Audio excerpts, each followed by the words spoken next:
আসসালামু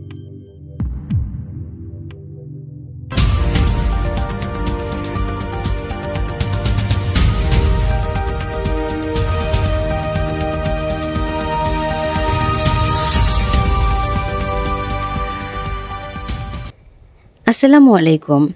আমন্ত্রণ জানাচ্ছি সময় 24 টিভিতে। সঙ্গে আছি আমি আরফি আহমেদ পারুল। তথ্যচিত্রে মোহাম্মদ জিয়াউল হোসেন জুয়েল। পবিত্র ঈদে মিলাদুন্নবী সাল্লাল্লাহু আলাইহি সাল্লাম উপলক্ষে নারায়ণগঞ্জ জেলা নৌযান শ্রমিক ও কর্মচারী ইউনিয়নের সভাপতি মনোয়ার হোসেন সুখনের সভাপতিত্বে মিলাদ ও দোয়া মাহফিল অনুষ্ঠিত হয়।